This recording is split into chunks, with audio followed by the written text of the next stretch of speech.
Hi everyone, good morning. আজকাল না আমি নতুন একটা কুকিং চ্যানেল ফলো করছি। প্রায়ই আমার ফিডে ভিডিও আসতে থাকে। আর ভিডিওগুলো দেখে না আমার নতুন নতুন কিছু রেসিপি ট্রাই করার ইচ্ছে হচ্ছে। তো আজকে বাড়িতে রান্নার কাকিমার ছুটি থাকায় আর মা বাবার একটা বাড়িতে ইনভাইট আছে। তো ভাবলাম যে নিজের জন্যই করে ফেলি কিছু একটা। তো স্নান টান করে চলে এলাম আর এদিকে আমি সব কাটাকুটি করে নিচ্ছি। আর সবটা না একেবারে অ্যারেঞ্জ করে তবেই রান্নাটা শুরু করব, নয়তো আমি আবার সব কিছু ভুলে যাই। এখানে নিয়েছি জিরে, এলাচ আর দারচিনি, এটা ফোড়ন দেওয়ার জন্য। তারপর টমেটো কুচি, আদা পেস্ট, এটা কড়াই ছিল তো এতটা লাগবে না, একটুখানি দিলেই হবে।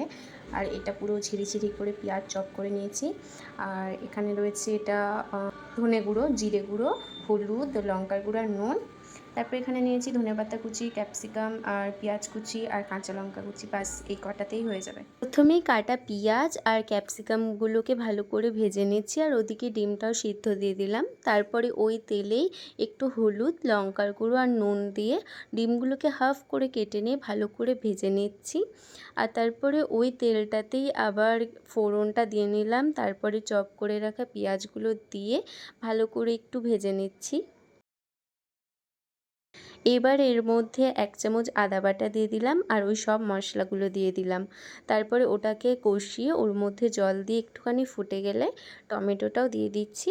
তারপরে ভালো করে মশলাটাকে 3-4 মিনিট কষিয়ে ওর মধ্যে ভেজে রাখা ডিমগুলো, ভাজা পেঁয়াজ আর ক্যাপসিকামটা ওর মধ্যে দিয়ে দিলাম। তারপরে খুন্তি দিয়েই ডিমগুলোকে সব টুকরো টুকরো করে নিচ্ছি।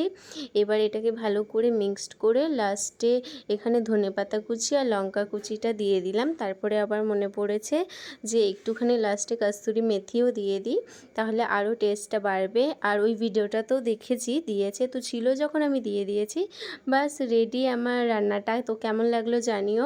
আর একটু ঝালঝাল হয়েছিল, যারা ঝাল ভালোবাসো তাদের খুব ভালো লাগবে। তো আজকের ভিডিওটা এইটুকুই, টাটা।